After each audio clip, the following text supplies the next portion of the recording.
पहला प्रश्न पूछा गया है, संख्या 1809025 के वर्गमूल में अंकों की संख्या कितनी होगी। तो इन टाइप के प्रश्नों को हल करने के लिए सबसे पहले आपको संख्या को लिख लेना होता है। मैं बता रहा हूँ 1809025, ठीक है। उसके बाद से दाहिने तरफ से दो दो अंकों का पेयरिंग करते हैं। जैसे देखिए, एक ये जोड़ा बन गया, एक ये जोड़ा बन गया, एक ये जोड़ा बन गया। जितने जोड़े होंगे उतने ही वर्गमूल में अंक होंगे।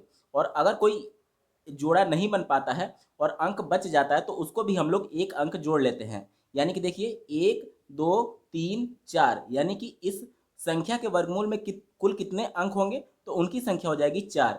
ऑप्शन नंबर 3 में 4 दिया गया, इसलिए ऑप्शन नंबर 3 सही उत्तर हो जाएगा। अगला प्रश्न है, यदि दो सिक्कों को एक साथ उछाला गया तो दोनों सिक्कों में पट के ऊपर आने की क्या संभावना होगी। ये प्रोबेबिलिटी का क्वेश्चन है। दो सिक्के की बात की जा रही है, यानी कि पहले सिक्के में अगर कुल कितनी संभावनाएं बनती हैं, तो पहले सिक्के में अगर हेड आ जाए और दूसरे में भी हेड आ जाए, ठीक है। अगर पहले में हेड आ जाए, दूसरे में टेल आ जाए, तीसरी संभावना बन सकती है पहले में टेल आ जाए और दूसरे में हेड आ जाए, और चौथी संभावना बन सकती है कि पहले में टेल आ जाए, दूसरे में भी टेल आ जाए। तो कुल 4 संभावनाएं बन सकती हैं। और प्रश्न में आपसे बोला जा रहा है कि पट यानी कि टेल के ऊपर आने, दोनों सिक्कों में टेल के ऊपर आने की संभावना। देखिए, दोनों सिक्कों में टेल सिर्फ और सिर्फ एक बार ही आ रहा है, तो कुल कितनी संभावना बनेगी, यानी प्रायिकता 1 बटे कुल कितनी संख्या हो रही है, 4 हो रही है। तो आपका उत्तर हो जाएगा 1/4, जो कि ऑप्शन नंबर 1 में दिया गया है। अगला प्रश्न है, यदि लंब वृत्तीय बेलन तथा लंब वृत्तीय शंकु के आधार की त्रिज्या तथा ऊंचाई समान हो तो उनके आयतनों में क्या अनुपात होगा। सबसे पहले लंब वृत्तीय बेलन की बात की गई है। बेलन का आयतन का सूत्र क्या होता है, पाई आर स्क्वायर इंटू एच, ठीक है। और उसके बाद से लंब वृत्तीय शंकु की बात की जा रही है, उसके आयतन का सूत्र क्या होता है, 1/3 पाई आर स्क्वायर इंटू एच। यहाँ पर देखिए, यहाँ पर बोला गया है कि ऊंचाई भी समान है और यहाँ पर त्रिज्या भी समान है, यानी दोनों में एच एच मैं ले रहा हूँ, तो एच से ये कट जाएगा और यहाँ पर आर स्क्वायर से आर स्क्वायर कट जाएगा और पाई से पाई कट जाएगा, ठीक है। तो आपका जो उत्तर आएगा वो आएगा 1 फिर नीचे वाला 1/3, ये 3 ऊपर चला जाएगा और आपका उत्तर आ जाएगा 3, जो कि ऑप्शन नंबर 2 में दिया गया था। बात करेंगे चौथे प्रश्न की, sine square 45 degree plus cos square 30 degree का मान होगा। यहाँ पर देखिए, साइन 45 का मान होता है 1/√2 और यहाँ पर स्क्वायर है तो इसका होल स्क्वायर हम लोग कर देंगे, ठीक है। प्लस कॉस 30 का जो मान होता है वो होता है √3/2 और इसका भी स्क्वायर है, इस वजह से इसका भी स्क्वायर कर देंगे, ठीक है। अब देखिए, 1/√2 का होल स्क्वायर करेंगे तो 1/2 आ जाएगा, प्लस √3/2 का होल स्क्वायर करेंगे तो ये आ जाएगा 3/4। अब जब एलसीएम लेंगे तो 4 हो जाएगा और ये हो जाएगा 2 प्लस ये हो जाएगा 3। आपका उत्तर आ जाएगा 5/4, जो कि ऑप्शन नंबर 3 में दिया गया है, इसलिए 3 इसका सही उत्तर हो जाएगा। बात करेंगे पांचवें प्रश्न की, यदि किसी वर्ग की लंबाई और चौड़ाई दोनों को 50% बढ़ा दी जाए तो वर्ग का क्षेत्रफल कितना गुना बढ़ जाएगा, ठीक है। मान लीजिए कि पहले वर्ग का लंबाई और चौड़ाई, वर्ग जब है तो लंबाई चौड़ाई सेम ही रहेगा। तो मान लिया कि मैंने पहले इसकी लंबाई और चौड़ाई x थी, ठीक है। तो इसका क्षेत्रफल क्या हो जाएगा, वर्ग का स्क्वायर हो जाता है, यानी भुजा का स्क्वायर, तो एक्स स्क्वायर इसका क्षेत्रफल हो जाएगा, ठीक है। अब देखिए, प्रश्न के अनुसार क्या बोल रहा है कि इसकी लंबाई और चौड़ाई को 50% बढ़ा दिया जाए, यानी कि अब अगर इसकी लंबाई की बात की जाए तो वो हो जाएगी 3/2x। क्यों, क्योंकि जब इसे भाग देंगे तो 1.5 गुना आएगा, ठीक है। और पहले का 1 गुना था और 50% बढ़ा दिया गया तो उसको मिला करके 1.5 गुना हो गया, ठीक है। अब जब इसका क्षेत्रफल निकालना होगा तो इसका स्क्वायर कर देंगे। अब देखिए, ये हो जाएगा आपका 9/4x²। अब बोल रहा है कि कितना गुना बढ़ जाएगा, तो अब ये क्षेत्रफल हो गया और पहले कितना क्षेत्रफल था, x² था। दोनों को जब भाग दे देंगे तो हमारा उत्तर आ जाएगा 9/4 गुना बढ़ जाएगा, जो कि ऑप्शन नंबर 1 सही उत्तर होगा। छठा प्रश्न है, निम्न में से कौन सी परिमेय संख्या 3/5 और 4/5 के मध्य नहीं आती। तो 3/5 और 4/5 की वैल्यू निकाल लेते हैं और उसके बाद से देखेंगे कि कौन सी संख्या नहीं आ रही है, ठीक है। 3/5 का वैल्यू हो जाएगा 0.6, ठीक है। और 4/5 की अगर बात की जाए तो इसका वैल्यू हो जाएगा 0.8। अब देखिए, ये आएगा 0.7 जब इसमें भाग देंगे, जो कि इसके बीच में आएगा, ठीक है। ये आएगा 0.666 जो कि इसमें बीच में आएगा, तो यानी कि ये दोनों तो ऑप्शन कैंसिल हो गया। और इसकी बात की जाए तो ये आएगा 0.5 करके कुछ आएगा, ठीक है। तो ये वाला जो वैल्यू है वह इसके बीच में नहीं आएगा, क्योंकि 0.6 के बाद ही ये आगे संख्या बढ़ रही है 0.6 से 0.8 के बीच में, जबकि आप इसको भाग देंगे तो लगभग लगभग 0.5 समथिंग आएगा। तो ऑप्शन नंबर 4 इसका सही उत्तर हो जाएगा, जो कि इस परिमेय संख्या के बीच में नहीं आएगी। अब बात करेंगे अति लघुत्तरीय प्रश्नों की। 7वां प्रश्न है, एक्स क्यूब माइनस 1/x³ का मान ज्ञात करो यदि x माइनस 1/x बराबर 3/2 दिया गया है। देखिए ये ए क्यूब माइनस बी क्यूब का फॉर्मूला है, और अगर इसका फॉर्मूले की बात की जाए ए क्यूब माइनस बी क्यूब, तो इसका फॉर्मूला हो जाता है ए माइनस बी और दूसरे ब्रैकेट में a square plus b square plus a b, ठीक है।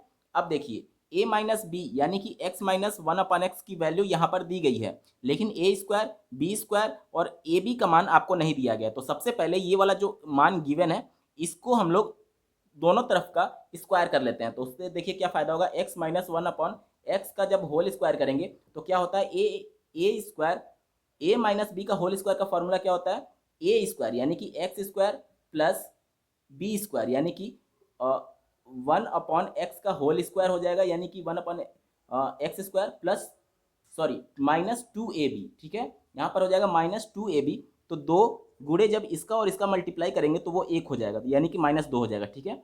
अब देखिए x माइनस 1/x की वैल्यू आपको 3/2 गिवन है, इसका होल स्क्वायर कर देंगे, इसकी वैल्यू हम लोग को निकालनी है तो ऐसे ही रख देंगे x square plus 1/x square -2, ठीक है। इसका जब स्क्वायर करेंगे तो ये आ जाएगा 9/4, और इधर ये -2 है तो इधर आकर प्लस हो जाएगा, और ये x square plus 1/x square, ठीक है। इसका जब आप पूरा सॉल्व करेंगे तो ये देखिए क्या हो जाएगा, ये हो जाएगा 4 एलसीएम हो जाएगा तो ये 8, यानी कि 9 8 17/4 x square plus 1/x square की वैल्यू प्राप्त हो जाएगी। सिंपली इसी फॉर्मूले पर मैंने रख दिया, इसी का मान हम लोग को निकालना है। यहाँ पर ये मान गिवन है आपका, देखिए 3/2, ठीक है। दूसरे ब्रैकेट में है x square plus 1/x square, इसकी वैल्यू हम लोगों ने कितना निकाला 17/4, ठीक है। प्लस यहाँ पर देखिए ए बी था, यानी कि ए हमारा क्या है x है और b क्या है 1/x, ये दोनों कट जाएंगे, प्लस आपका 1 बच जाएगा, ठीक है। अब देखिए इसको हम लोग सॉल्व करेंगे तो 3/2 और ये हो जाएगा 17×4 21/4, ठीक है। अब देखिए ये आपका हो जाएगा 21×3 डिवाइडेड बाई 8, ये आपका उत्तर आ जाएगा। बात करेंगे 8वें प्रश्न की, जो कि थोड़ा सा ट्रिकी है। यहाँ पर देखिए दो पासों को एक साथ फेंकने पर अंकों का योग अभाज्य संख्या होने का समुच्चय लिखिए। जो पासे होते हैं उस पर 1 से लेकर के 6 तक की संख्याएं मुद्रित होती हैं, और दो पासों की बात की जा रही है यहाँ पर देखिए। तो अधिकतम योग कितना हो सकता है, अगर पहले पे 6 आ जाए दूसरे पे भी 6 आ जाए, यानी कि 12 अधिकतम योग हो सकता है, क्योंकि यहाँ पर योग की बात की जा रही है। और दूसरा कंडीशन आपको ये ध्यान देना है कि जो योग आएगा वो अभाज्य संख्या होना चाहिए, ठीक है। तो अगर हम लोग 12 के पहले कितनी अभाज्य संख्याएं आ सकती हैं उनकी बात की जाए, 12 में क्यों फोकस कर रहा हूं, क्योंकि पहले पासे पर अधिकतम अंक 6 हो सकता है, दूसरे पासे पर भी अधिकतम अंक 6 हो सकता है, और जब दोनों को जोड़ेंगे तो अधिकतम 12 संख्या ही प्राप्त होगी, उससे ज़्यादा आपको प्राप्त नहीं हो सकता है। तो 12 से पहले आपको निम्न अभाज्य संख्याएं मिलती हैं, पहला 2 3 5 7 और 11, ठीक है। इतना ही अभाज्य संख्या होंगी 12 से पहले, ठीक है। अब आपसे समुच्चय पूछा जा रहा है, देखिए 2 कब आ सकता है, अगर पहले पासे पर 1 आ जाए और दूसरे पासे पर भी 1 आ जाए तो ये एक समुच्चय बनेगा, ठीक है। 3 कैसे बन सकता है, पहले पासे पर अगर 1 आ जाए दूसरे पासे पर 2 आ जाए, या फिर ये भी तो हो सकता है पहले पासे पर 2 आ जाए और दूसरे पासे पर 1 आ जाए, तो ये दोनों समुच्चय 3 के लिए हो गए, ठीक है। 5 कैसे बनेगा, पहले पासे पर अगर 1 आ जाए दूसरे पासे पर 4 आ जाए, ठीक है। या फिर ये भी तो हो सकता है पहले पासे पर 4 आ जाए और दूसरे पासे पर 1 हो जाए, या ये भी तो हो सकता है पहले पासे पर 2 हो जाए दूसरे पासे पर 3 हो जाए, या फिर इसी प्रकार से पहले पासे पर 3 हो जाए दूसरे पासे पर 2 हो जाए। इतना ही कंडीशन बन सकते हैं, ठीक है। 7 कैसे बनेगा, 7 बनेगा पहले पासे पर अगर 4 हो जाए दूसरे पासे पर 3 हो जाए, या फिर पहले पासे पर 3 हो जाए दूसरे पासे पर 4 हो जाए, या फिर ये भी हो सकता है कि पहले पासे पर 2 हो जाए दूसरे पासे पर 5 हो जाए, या फिर 5 और 2, या फिर इसी प्रकार से 1 और 6, या फिर 6 और 1, इतना हो जाएगा 7 के लिए। इसी प्रकार से आप 11 का लिख सकते हैं, पहले पासे पर 1 आ जाए और दूसरे एक और 10 नहीं लिख सकते क्योंकि अधिकतम 6 ही आ सकता है, ठीक है। तो उसके बाद से आप देखेंगे कि पहले पासे पर अगर 6 आ जाए, दूसरे पासे पर 5 आ जाए, या फिर पहले पासे पर 5 आ जाए और दूसरे पासे पर 6 आ जाए, बस इतना ही समुच्चय आपका बनेगा। दोनों पासों पर जो अंक आएंगे उनके योग अभाज्य संख्या होने के संदर्भ में। बात करेंगे 9वें प्रश्न की। पृथ्वी से चंद्रमा की दूरी लगभग 3,84,000 किलोमीटर है। यदि पृथ्वी के चारों ओर इसका पथ वृत्ताकार हो तो चंद्रमा के पथ की परिधि क्या होगी? अगर ये मान लीजिए पृथ्वी है तो इस प्रश्न के अनुसार वृत्ताकार पथ पर चंद्रमा गति कर रही है, ठीक है। ये पृथ्वी है और यहाँ पर कहीं चंद्रमा होगी और ये ऐसे गति कर रही है। अब इनके बीच की जो दूरी दी गई है ये इनके केंद्रों के बीच की दूरी दी गई है, ठीक है। यानी कि ये दूरी, ठीक है। ये दूरी क्या होगा? आर होगा इस वृत्त के लिए, और इस वृत्त की परिधि पूछी जा रही है क्योंकि इसी वृत्ताकार पथ पर ही तो चंद्रमा परिक्रमा कर रहा है। तो इसका परिधि का सूत्र आप लोग पढ़े होंगे, वृत्त की परिधि का सूत्र कि 2 पाई इंटू आर होता है, ठीक है। यहाँ पर देखिए 2 गुणे पाई का मान 22/7 और यहाँ पर जो केंद्रों के बीच की दूरी दी गई है वहीं तो आर हो जाएगी, यानी कि गुणे 3,84,000 किलोमीटर, ठीक है। जब इसको आप सॉल्व करेंगे तो आपका उत्तर आ जाएगा 24,13,714.28 किलोमीटर। ये इसकी परिधि हो जाएगी।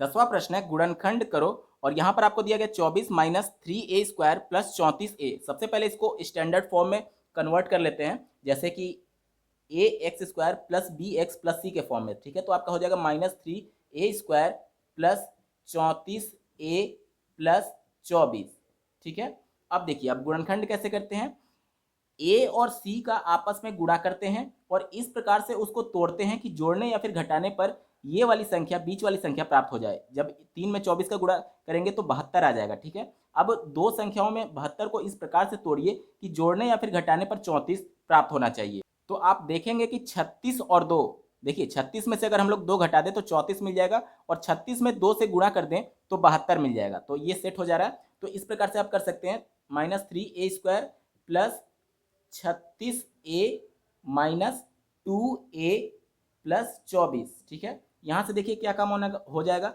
-3a अगर हम लोग कॉमन ले लें तो यहाँ पे बचेगा a और यहाँ पे बच जाएगा माइनस, यहाँ 12 बच जाएगा, ठीक है। यहाँ पर -2 कॉमन ले ले तो a -12 हो जाएगा।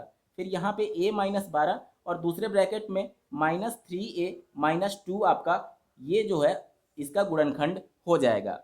11वां प्रश्न है, धनात्मक वर्गमूल लेते हुए हल करो।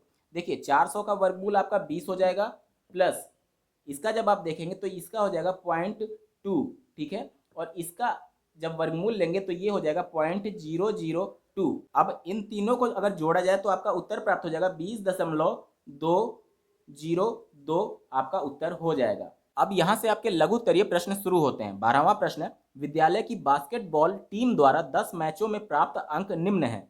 ये इस प्रकार से निम्न अंक हैं 10 मैचों का, ठीक है। तो प्रश्न ये पूछा जा रहा है कि मैच के अंकों की माध्यिका क्या होगी। माध्यिका निकालने के लिए सबसे पहले जो हमारे पास डेटा होता है उसको आरोही या फिर अवरोही क्रम में व्यवस्थित करना होता है। चलिए हम लोग मान लेते हैं कि इसको हम लोग आरोही क्रम में व्यवस्थित कर रहे हैं, यानी कि बढ़ते हुए क्रम में सबसे छोटा सबसे पहले लिखेंगे तो आपका क्रम हो जाएगा 8, 9, 10, 11, 12, 13, 15, उसके बाद से 18, फिर 19 और सबसे अंत में 22, ठीक है। अब यहाँ पर जो कुल डेटा है उनकी संख्या सम में है, 10 की बात हो रही है, ठीक है। तो जब सम होता है तो माध्यिका का फॉर्मूला ये होता है n/2 वां पद प्लस n/2 प्लस 1 वां पद डिवाइडेड बाई 2। देखिए n का मतलब 10 यहाँ पे कंसीडर करना है, 10/2 यानी 5वां पद, 1 2 3 4 5, 5वां पद क्या हो जाएगा 12 हो जाएगा, प्लस n/2 यानी n/2 का मान कितना आया था 5 आया था, 10/2 रख देंगे तो 5 प्लस 1 जोड़ देंगे तो 6 यानी 6वां पद, 1 2 3 4 5 6 यानी 13 और बटे 2 है, 13 और 12 मिलकर के 25 हो जाएंगे, बटे 2 जब आप करेंगे तो 12.5 इसका माध्यिका प्राप्त हो जाएगा। 13वां प्रश्न है, एक समचतुर्भुज ABCD की रचना करो जिसकी प्रत्येक भुजा 4.5 सेंटीमीटर हो और एक विकर्ण 6 सेंटीमीटर हो, दूसरे विकर्ण को नाप करके लिखिए। ये 2 नंबर का प्रश्न है, इस वजह से आपको रचना भी लिखना होगा, ठीक है। तो चलिए सबसे पहले समचतुर्भुज बनाने के लिए आपको इसकी प्रॉपर्टी जानना अनिवार्य होगा। समचतुर्भुज की प्रॉपर्टी ये होती है कि सभी भुजाएं बराबर होती हैं, ठीक है। यहाँ लिखा भी हुआ है प्रत्येक भुजा 4.5 सेंटीमीटर का, ठीक है। और जो विकर्ण होते हैं वो एक दूसरे को समकोण पर काटते हैं। इतना क्लियर हो गया। उसके बाद से सबसे पहले रचना करने के लिए एक विकर्ण आपको दिया गया है, तो पहले विकर्ण की लंबाई मैं खींच लेता हूँ, जिसकी लंबाई कितनी है 6 सेंटीमीटर। ये जो लेंथ हो गया ये कितना है 6 सेंटीमीटर, ठीक है, 6 सेंटीमीटर हो गया। अब देखिए इसी का प्रॉपर्टी मैं यूज करूंगा। यहाँ पर इसकी प्रॉपर्टी ये कहती है कि जो विकर्ण होते हैं एक दूसरे को समद्विभाजित करते हैं और 90 अंश के कोण पर काटते हैं। यानी कि दूसरा जो विकर्ण होगा कहीं ना कहीं यहीं से गुजरेगा इसके आधे पर, यानी 3 सेंटीमीटर इधर 3 सेंटीमीटर इधर। तो आधा लेकर के यहाँ पर आप एक बिंदी लगा लेंगे और उसके बाद से चूंकि 90 अंश पर काटता है तो निश्चित तौर पर इस पर ये परपेंडिकुलर ही दूसरा इसका विकर्ण भी होगा। यहाँ तक क्लियर हो गया। उसके बाद से देखिए करना क्या है कि प्रत्येक भुजा 4.5 सेंटीमीटर की है। अब प्रकार में आप 4.5 सेंटीमीटर इंच पटरी से नाप करके और यहाँ पर एक नोक रख करके ऐसे चाप लगाएंगे। मान लीजिए यहाँ चाप लगा, ठीक है, और उतना ही दूरी लेकर के, क्योंकि इसकी भी भुजा बराबर है, यहाँ पर नोक रख करके एक और चाप लगाएंगे। तो मान लीजिए यहाँ पर कटा, ठीक है। इसी प्रकार से नीचे भी उतने ही से चाप लगाएंगे। तो ये जो मिला देंगे आप, तो ये जो रचना होगी ये समचतुर्भुज की रचना हो जाएगी। और आपसे पूछा गया था कि दूसरे विकर्ण को नाप करके लिखिए। दूसरा विकर्ण कौन सा है, यही वाला तो है। तो इंच पटरी से आपको इसे नाप करके लिख देना था। बात करेंगे 14वें प्रश्न की। चित्र में एक राजकीय भवन का मानचित्र दिया गया है, ठीक है, ये मानचित्र हो गया। इसमें सड़क बिंदुदार भाग से दिखाया गया है। यहाँ पर जो बिंदु वाला पार्ट देख पा रहे हैं ये पूरा सड़क है, ठीक है, और ये वाला जो पार्ट है ये भवन है। तो आपसे प्रश्न पूछा जा रहा है सड़क की चौड़ाई 2 मीटर दी गई है, यानी कि ये जो सड़क है ये 2 मीटर चौड़ा, यानी ऐसे है 2 मीटर, फिर ऐसे भी चला जाए तो ये भी 2 मीटर है, फिर ऐसे आकर के ये भी 2 मीटर हो जाएगा, ठीक है। भवन तथा सड़क का क्षेत्रफल क्या होगा? तो सबसे पहले तो भवन का क्षेत्रफल निकाल ले, क्योंकि हमें इतना ही पार्ट का क्षेत्रफल निकालना है, ठीक है। ये एक आयत होगा, यहाँ पर इसकी लंबाई 30 मीटर दी गई है और चौड़ाई 15 मीटर दी गई है। तो सिंपली भवन का क्षेत्रफल कितना हो जाएगा आपका? भवन का क्षेत्रफल लंबाई गुणे चौड़ाई यानी 30 गुणे 15, आपका उत्तर आ जाएगा 450 मीटर स्क्वायर भवन का क्षेत्रफल हो जाएगा, ठीक है। अब अगर सड़क की बात की जाए तो सड़क वाला क्षेत्रफल आप कैसे निकालेंगे? तो ये वाला पूरा एरिया, जैसे देखिए अगर मैं इसको डॉटेड मिला देता हूं तो देखिए ये वाला जो पूरा पार्ट है ये भी तो एक आयत ही बन रहा है। इस आयत में से अगर हम लोग इस छोटे वाले आयत, ये जो छोटा वाला आयत है जिसको मैं क्रॉस कर रहा हूं, अगर इसका क्षेत्रफल घटा दिया जाए, ये पूरे आयत में से ये छोटे वाले क्षेत्रफल को घटा दिया जाए तो इस सड़क का क्षेत्रफल निकल जाएगा। अब देखिए यहाँ पर ये 15 है, साथ ही यहाँ पर ये 20 दिया गया, यानी कि ये वाली जो हाइट है वो 5 आपको दी गई है। ये कितना हो जाएगा? 5 मीटर हो जाएगा, ठीक है। और यहाँ पर लंबाई इतना ही लंबा तो ये भी है, तो ये 30 हो जाएगा। तो ये पूरे आयत का क्षेत्रफल कितना हो गया आपका? 30 गुणे 5 यानी कि 150 मीटर स्क्वायर हो जाएगा, ठीक है। अब इस छोटे वाले की बात की जाए, छोटा वाले यहाँ पर इसकी चौड़ाई 2 मीटर दी गई है, इधर से भी 2 मीटर दी गई है, यानी कि 2 और 2 मिलकर के 4 मीटर 30 में से कम हो जाएंगे, यानी कि इसकी लंबाई कितनी हो जाएगी? 26 और गुणे चौड़ाई कितनी हो जाएगी? यहाँ से देखिए ये 5 था, ये 5 था, ठीक है, और ये सड़क जो है वो 2 मीटर है, यानी कि ये जो है 3 मीटर हो जाएगा, ठीक है। जब इसमें आप मल्टीप्लाई करेंगे तो 78 मीटर स्क्वायर आएगा। ये किसका क्षेत्रफल हो गया? ये इस वाले पार्ट का क्षेत्रफल हो गया। और हमें निकालना किसका था? ये बिंदु वाले पार्ट का क्षेत्रफल निकालना था। हमें पूरे का क्षेत्रफल हमारा 150 आया हुआ है, इसमें से अगर ये वाला क्षेत्रफल जो कि इतना आया हुआ है इसको हम लोग घटा दें तो बिंदु वाले का क्षेत्रफल हमारा आ जाएगा 72 मीटर स्क्वायर। 150 में से 78 मैंने घटा दिया तो 72 मीटर स्क्वायर जो आया वह बिंदु वाले यानी कि सड़क का क्षेत्रफल प्राप्त हो गया। और भवन का क्षेत्रफल हम लोगों ने पहले ही निकाल लिया है 450 मीटर स्क्वायर। 15वां प्रश्न है, एक आयताकार बाग की लंबाई और चौड़ाई में अनुपात इतना दिया गया, यानी कि L अनुपात B इक्वल टू 3:2 दिया गया है। बाग का क्षेत्रफल 600 मीटर स्क्वायर है, तो लंबाई और चौड़ाई ज्ञात करो, ठीक है। यहाँ पर देखिए अगर हम लोग इसको मान लें कि लंबाई 3x है और चौड़ाई 2x है, तो इन दोनों का गुणा करने पर क्या मिलेगा? क्षेत्रफल मिलेगा। और क्षेत्रफल आपको दिया गया है 600, ठीक है। यहाँ पर आपका हो जाएगा 6x स्क्वायर बराबर 600, ठीक है। 6 से इसको काटेंगे तो ये 100 बार में कट जाएगा और x की वैल्यू यहाँ से 10 मिल जाएगी, ठीक है। अब देखिए हमने लंबाई क्या माना था 3x, इस वजह से लंबाई क्या हो जाएगा 30 मीटर और चौड़ाई b बराबर क्या था 2x था, उसका मान हो जाएगा 20 मीटर। 16वां प्रश्न है आकृति ABCD एक समांतर चतुर्भुज है। देखिए ABCD एक समांतर चतुर्भुज है जिसमें CF परपेंडिकुलर AB, यानी कि CF जो है वह AB पर लंब है। ठीक है, ये जो CF है वह इस AB पर लंब है। आगे पढ़िए।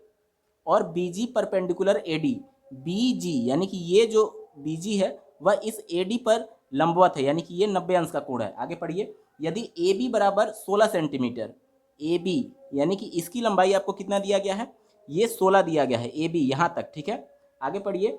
AD बराबर 12 सेंटीमीटर, AD यानी ये पूरा कितना दिया गया है 12 दिया गया है।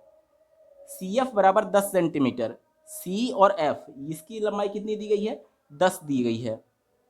तो BG ज्ञात करो, यानी कि ये वाली लंबाई आपसे पूछी जा रही है। ठीक है, आपने समांतर चतुर्भुज का क्षेत्रफल पढ़ा होगा कि आधार इंटू ऊंचाई होता है। ठीक है, यहाँ पर देख लीजिए ये समांतर चतुर्भुज है ABCD और जो ऊंचाई होती है वो हमेशा परपेंडिकुलर होती है, यानी कि लंबवत होती है। ठीक है, तो यहाँ पर अगर इसका क्षेत्रफल निकाला जाए तो हो जाएगा आधार, यानी कि AB की लंबाई कितनी दी गई है 16। ठीक है, 16 गुणे इसकी ऊंचाई कितनी है 10 है। ठीक है, अब देखिए, अब अगर मैं इसको आधार मान लूं तो इसके लिए ये वाली ऊंचाई हो जाएगी। क्यों? क्योंकि ये इस पे परपेंडिकुलर है और ऊंचाई हमेशा लंबवत होती है। तो ये आधार अगर मान लिया जाए, इसकी लंबाई आपको 12 दी गई है, गुणे BG इसकी ऊंचाई है। ठीक है, BG का मान निकालना है तो हम लोग BG रखने देते हैं। ठीक है, यहाँ से देखिए 4 से काटेंगे, 4 तिहाई 12, 4 चौक 16। ठीक है, यहाँ पे BG आपका आ जाएगा 40/3 और इसको आप इतना भी छोड़ सकते हैं या फिर और ज़्यादा कैलकुलेट कर सकते हैं, जो सेंटीमीटर में आएगा यहीं आपके BG की वैल्यू हो जाएगी। ठीक है, यहाँ पे ये BG की वैल्यू 40/3 सेंटीमीटर प्राप्त हो जाएगा।